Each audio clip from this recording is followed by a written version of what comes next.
लक्सर बलावली मार्ग पर पशु मांस से भरी पिकअप गाड़ी से गाय को टक्कर लगने से गाय के दर्दनाक मौत के बाद गुस्साए ग्रामीणों और बजरंग दल के कार्यकर्ताओं ने कार्रवाई की मांग को लेकर नारेबाजी करते हुए रोड जाम कर दिया। खानपुर विधायक उमेश कुमार भी आरोपियों की गिरफ्तारी की मांग को लेकर बजरंग दल कार्यकर्ताओं के समर्थन में सड़क पर बैठ गए। पुलिस ने लोगों को समझने का प्रयास किया, लेकिन हंगामा इतना बढ़ा कि कई थानों की पुलिस बुलानी पड़ी और लक्सर बलावली मार्ग पर कई किलोमीटर तक लंबा जाम लग गया। हंगामा कर रहे ग्रामीणों ने मांस से भरी गाड़ी को आग लगा दी, जिसमें सड़क पर अफरा तफरी मच गई। गाड़ी को आग लगने वाले युवक को पुलिस ने पकड़ने का प्रयास किया, लेकिन भीड़ का फायदा उठाकर भाग निकले।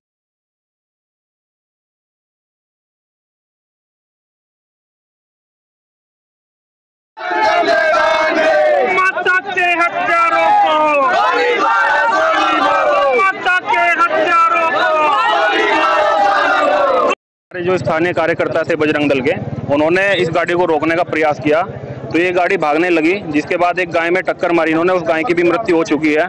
तो इस गाड़ी का जो पीछे का गेट खोल के देखा गया तो भारी मात्रा में यहाँ पे जो है गोमांस होने की संभावना है। डॉक्टर फिलहाल मौके पे मौजूद हैं, जो सैंपल ले रहे हैं। उसके बाद ही स्थिति जो है क्लियर हो पाएगी कि मांस किस चीज़ का है।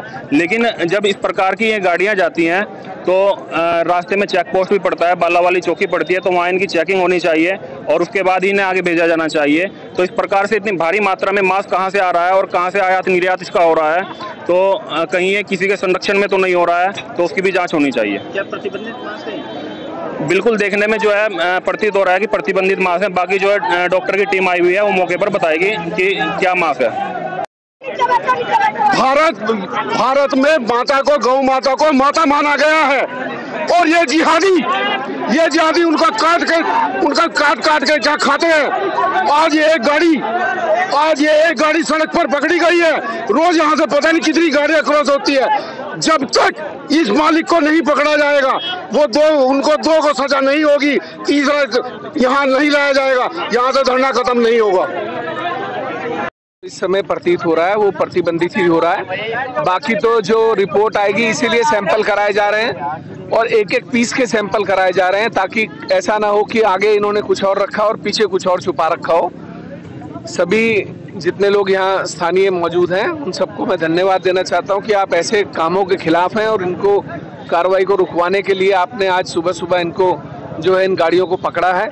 2 लोग गिरफ्तार हैं, 1 फरार है। लोगों की मांग है कि इसका जो मालिक है वो भी गिरफ्तार हो, इसके अलावा इनके खिलाफ मुकदमा दर्ज हो और आगे से इस तरीके की कार्रवाई ना हो। इसके अलावा दूसरी मांग है कि जो लोग यहाँ पे चौकी है, वो चौकी के जो प्रभारी हैं वो भी हटाए जाएं।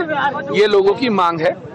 और क्या प्रशासन के मिलीभगत से काम हो रहा था? देखिए, ऐसा है, आप मुझे ये बताइए कि ये गाड़ियां चेक करने की जिम्मेदारी इन लोगों की है या पुलिस की है? पुलिस प्रशासन की है। पुलिस प्रशासन, तो फिर इसमें पूछने वाली बात ही नहीं है। ये पुलिस की नैतिक जिम्मेदारी बनती है कि जितनी भी रेफ्रिजरेटर वैन यहाँ से निकलती हैं, चाहे वो छोटी हैं बड़ी हैं, उन्हें रोका जाए, उनका सैंपल उसी समय लिया जाए, उसके बाद उसको जांच को भेजा जाए। अगर बाद में रिपोर्ट प्रतिबंधित की आती है तो जब वो गाड़ी गई थी उसका नंबर और उनके खिलाफ मुकदमा दर्ज हो। हम ये नहीं कह रहे कि आप उसी समय, क्योंकि भाई ऐसा भी है जो प्रतिबंधित नहीं है उसको तो हम रोक नहीं लगा सकते, लेकिन प्रतिबंधित के लिए अगर आप सैंपल तभी ले लेंगे, उस सैंपल की रिपोर्ट चाहे 10 दिन में आए, आप 10 दिन बाद मुकदमा लिख दीजिए।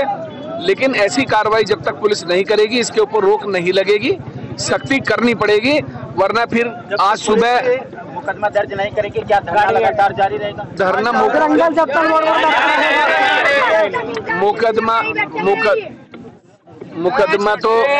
तो दर्ज करना ही पड़ेगा। पहली बात यह है कि वो जो तीसरा गया है, वो तीसरा कहाँ है, उसका पुलिस आश्वासन दे कि वो 24 घंटे में गिरफ्तार होगा। जब पुलिस ये आश्वासन देगी और मुकदमा दर्ज करेगी, उसके बाद यहाँ से उठा जाएगा।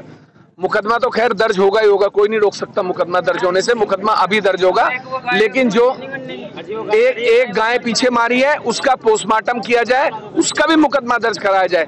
दोनों मुकदमे अभी दर्ज हो, तब जाके यहाँ से लोग उठेंगे, वरना नहीं उठेंगे। और